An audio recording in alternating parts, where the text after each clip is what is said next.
we gotta talk. What's up, beautiful people? Welcome back, welcome back. I know, I've been on hiatus mode, but let me tell you why. Because I was out in Ethic Land doing some community service for my sisters who Ethic had in a chokehold, and I just needed to understand why. So I took a little trip, and my trip was overstayed because they needed my help. But I'm back, and today we're going to talk about it. If this is your first time at my channel, my name is Jasmine, here with My Keen Imagination, where I love to talk about books. I enjoy reading with my friends, and just exploring the different worlds that authors and writers take us on in these books, because I go all in. My emotion is tenfold. So that's why it took me a little while to get here. Plus life was happening. I was living life. I was enjoying life. But I always come back to this. So I feel good coming back talking about the Ethic series because, to be honest, I really was, tit for tat with Ashley a little bit. I needed to prioritize this. I didn't want any spoilers. So in my hiatus, in my living life, in my community service out in Ethic Land, I had to prioritize this first. So here I am. And if you are starting the Ethic series, just want to put the fair warning out right now. There may be a little bit of a spoiler. I don't think I'm going to go in too deep, but I'm just going to be talking about just that general reading experience that you go on while reading this series. All right? Perfect segue. So let's talk about Ethic. I met Ethic in the Product Plan series. Shout out to Yaya. I met him in the Product Plan series, and then I caught back up with him a little bit in Moth to a Flame. And I will say, in Moth to a Flame, you can kind of see where those little seeds are planted, where you can fall a little bit for Ethic, right? He's this stoic, protective, about his business type of a man, and he's a little street guy. So, however, when we got through Moth to a Flame, and the map led us to Ethic Land, or the Ethic series, that's when the spotlight was on him. And one thing about a spotlight is those flaws start to come out a little bit more, right? Just like you can see this ring light in my glasses right now, those flaws are present. I see you. So I started to see Ethic for who he was, and I started to get real into deep, and I can see how you're carrying those nuggets from Moth to a Flame and Product Plan. You're like, oh, Ethic. Boom. Now you're traumatized. As I mentioned, as we discuss this book, I won't be going too deep into the details of it all. I'll say that for you, but I wanted to make this review or this recap more of about what I learned throughout reading the Ethic series, what I gather Ashley Antoinette wanted the readers to take away and to have while reading. I think that one thing, with creatives and people and authors and writers and of any type of genre, right, they want you to dive into that world. So when you dive into that world, you really gonna come in with your biases and come in with your, I wouldn't do that if I was there. Trust me, I wouldn't have done a lot of things. But you're gonna come in with your own biases, you're gonna come in with your own thoughts, you're gonna come in with your own ways of the world. And I think that in order for me to have gotten through this series, I had to tuck them into my cute little pocket, just gather them up, put them in my pocket, and come back to them at the end of the book so that I can actually, travel back safely to the side. Generally, just based off my feelings, the lasting impression, this book took me through it. Child, I'm surprised I still got a head full of hair because, baby, Ashley, are you okay? I'm going to just put it out there, and I think my sisters will agree. The overarching theme had to do very much with trauma. And I wanted so much more for my sisters. I wanted them to have friends. I'm talking girlfriends that they can call.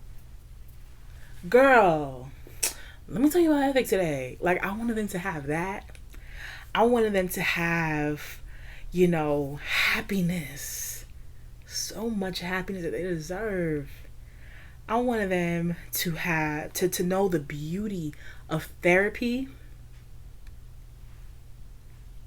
And that's not just for my sisters, that's also for ethic too. I want them to know the beauty of therapy, and I wanted them to just know like all the many different ways that life could have took off. But instead, my sisters only knew about that dingling of gold.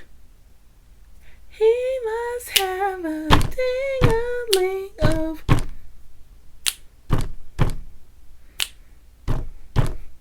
a dingling of gold. A dingling of I'm taking that out. The only thing my sisters knew about was that dingling of gold. Because Ethic had one. He had a dingling of gold, and my sisters could not be freed from it. Once they had one, they couldn't be freed from it. So Ashley curated a story about survival. I'm like, did they survive? I would say there was tropes of survival, there was tropes of love, and the thing about love, right, is there's many different ways that love can go. You can be dangerously in love. Love can be very much so have you looking real delulu, aka delusional. Love is blind. But another area that I actually want us to go to kind of open up is love is forgiving. And I want to stay there for a minute because this was a story about survival. This is a story about heartbreak. This is a story about just what you think can go wrong, to give it back and double it. Like it was a lot of that going on.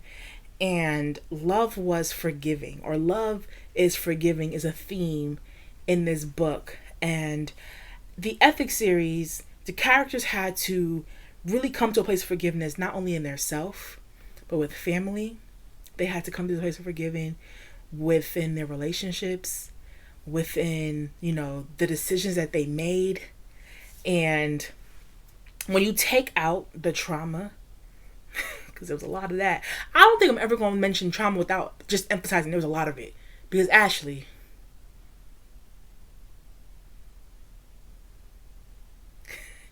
when you take out the trauma, which was the overarching thing going on, there were a lot of traumatic events or events that led to trauma, right? But Ashley took us through the story with all these traumatic ass events, and then forced people to kind of sit with those decisions that they made. And what was you going to do about it? Were you going to hold on to that and never know how to release that or let that go, even though it has created a life for you where all these other things have happened? Or are you going to forgive? And I struggled with that. I really did. I struggled with it. I struggled with it because some of those events were real unforgivable.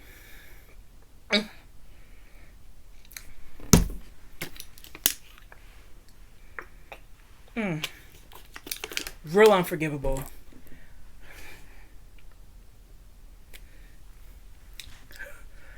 But they found some. Ethics series really force you to sit with this question. If it didn't force you, I'm gonna force you to sit with it right now. Around like forgiving an unforgivable act.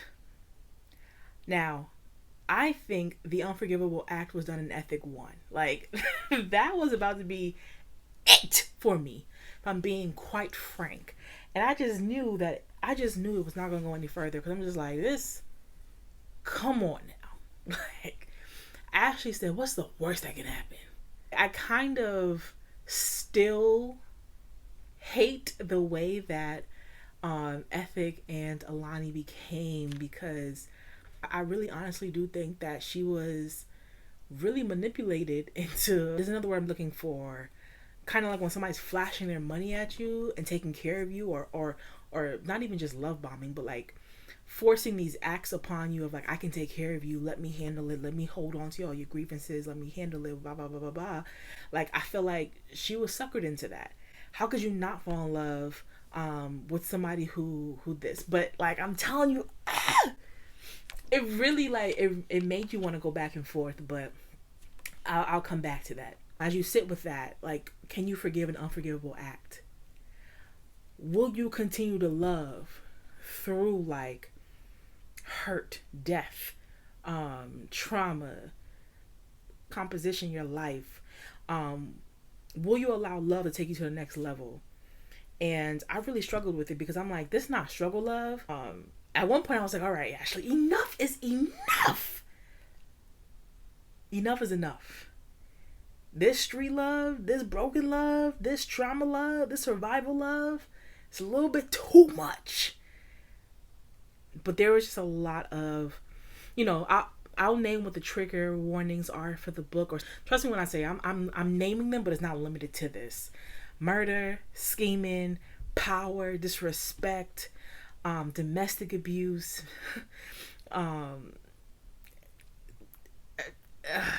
I can't even name without spoiling some of the stuff. I'm just gonna say miscarriages, sexual assault, baby.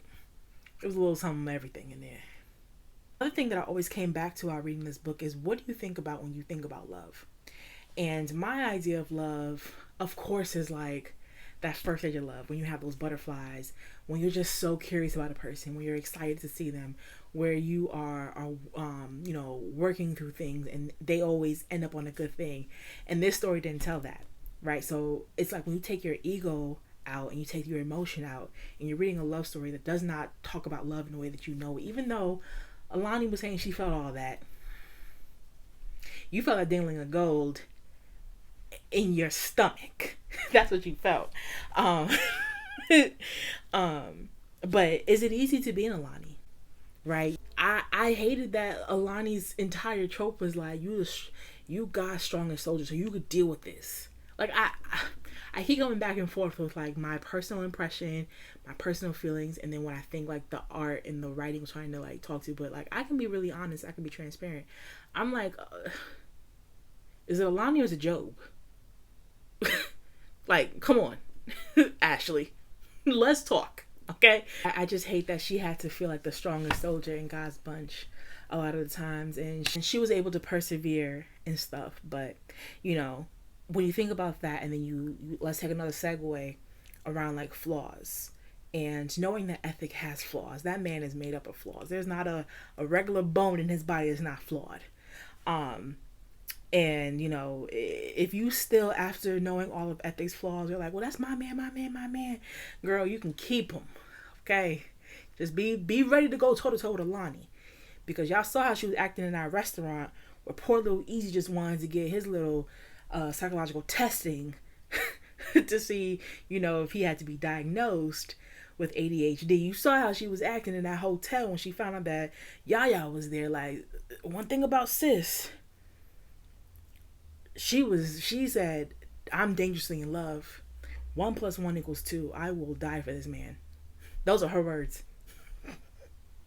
Ethic have flaws, and it's not just flaws. It's literally red flags, right? But how many times have you looked past a red flag and looked at the potential? And one thing about Ethic that is so specific and so like clear to me is he is so lovable in the potential. When you take out a lot of the traumatic events, he's still very lovable in the potential, right? A lot of times you may not even be that privy to a person having that many flaws and red flags, just straight out in the gutter with it. But that man could be lovable in the potential, and there are women like Alani who are regular schmegular people who will love a man in the potential. We do it all the time. Another question that I asked myself while reading this book is, did Ashley write this book for me to say what I would and wouldn't do, or to read a character kind of going through it? That goes back to my previous point around like, this trope that Alani was written with is like to be God's strongest soldier, and I felt for my sister all the time, right? And that's where that ego and that emotion, because a lot of times I was just really frustrated and really stressed out, because I'm like, I know for a fact I wouldn't. I needed Alani to stand up. Enough is enough. My ego and my emotion got in the way a lot of me reading this book, and I've probably taken a little bit too deep, to be honest. But it just comes back to, are you an unconditional dangerously in love type of a girl. Or if not, that's okay. Let's acknowledge it. And I'm gonna tip my hat to Alani, who wanted to try something different, who was patient to try something different, who was kind enough to try something different, who was strong enough to try something different with that man. But yeah, the other main love story, main things going on in the book revolved around Messiah and Mo, aka Messiah, but I think like it's supposed to be emphasized to be like Messiah with the Z's. And I really couldn't even get too deep with Messiah and Mo, because by the time I got finished dealing with the stress of Ethic and Alani, I was like, just my bandwidth was this big. I'm just like, first of all, spoiler alert, I was so sad for this girl. Like, aside from Alani dealing with this, Mo has been dealing with this since Monster of Flame. Like, she had to see her sister, again, spoiler alert, because she had to witness and see her sister get killed. Her mama in jail. Her daddy was killed. Like, there's just... This girl was sexually assaulted. I want my sister to know peace. Like, I just want her to go to college and say, I'm gonna get a degree in biology and I'm gonna be like the best like pediatrician out there. I just want her to know peace. So I really didn't have that much bandwidth to go in for Mo and Messiah. A lot of times I was just like, Mo, you just because what is it about him? I never really got that that I think I was supposed to get from Messiah. And then things started getting real shaky in book 5 with him, and I'm just like, Ashley, what's the reason? Like, what's the reason? All the best to Mo and Messiah.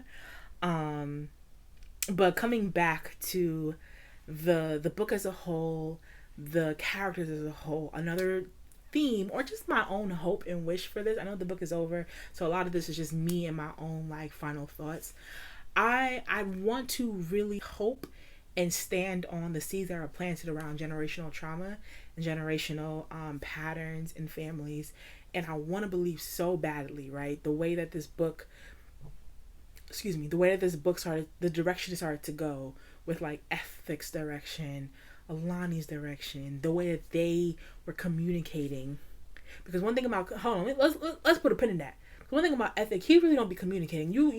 He one of them real slick talkers. Because whenever a real problem popped up between Alani and Ethic, he was feeling a dingling of gold. He'd be like, "You still mad? How mad are you?" He used to piss me off so bad when he would do that. Because I'm just like, Ethic, the things that we need to talk about, the things that we need to process right now are not hash outable or curable with this dick. Like, it's just, I just, just experienced something really traumatic. Don't need to have sex right now. And his thing will be like, I got this dick of gold. I know it's gonna hold you down, Alani.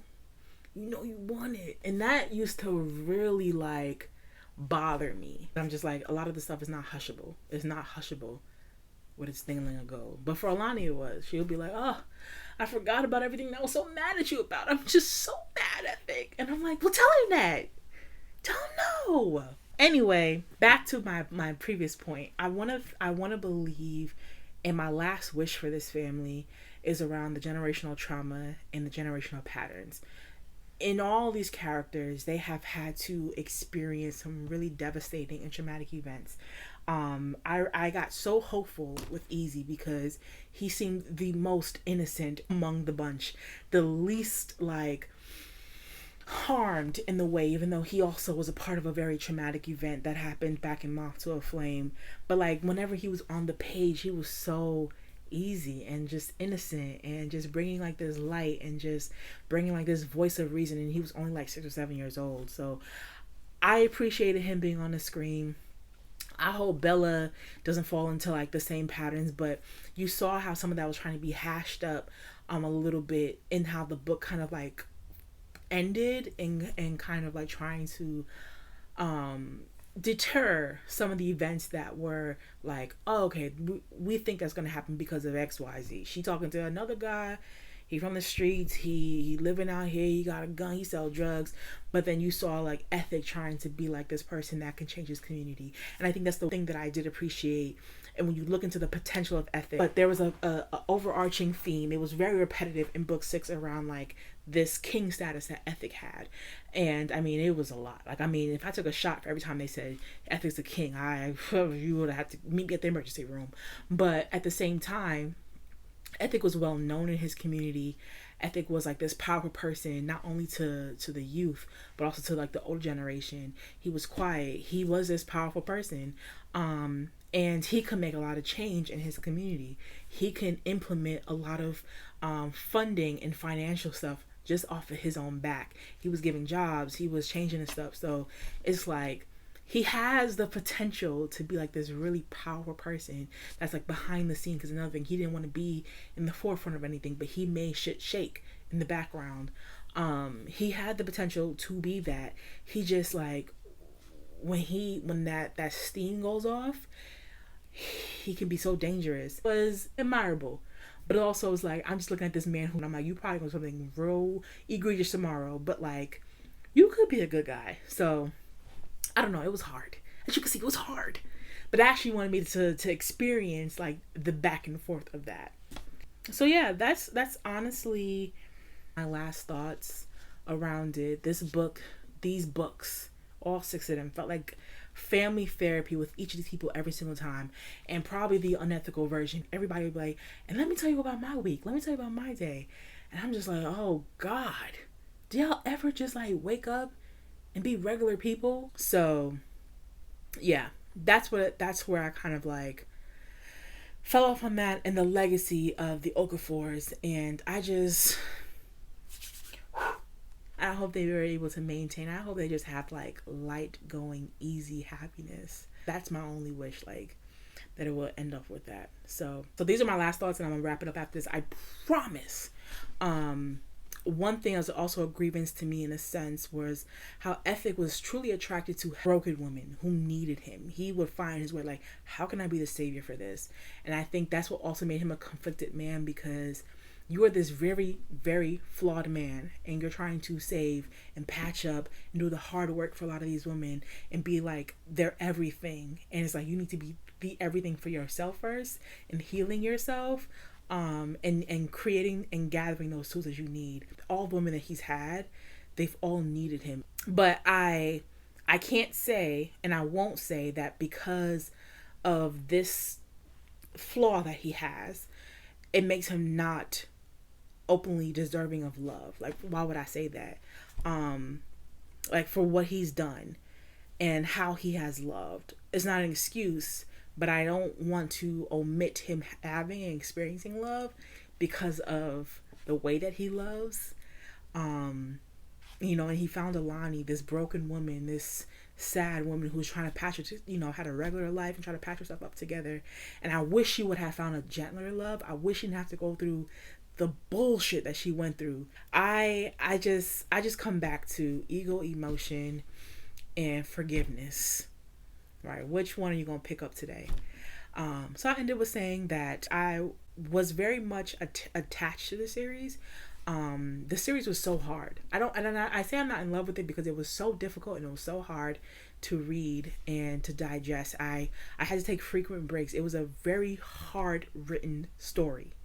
But I understand it.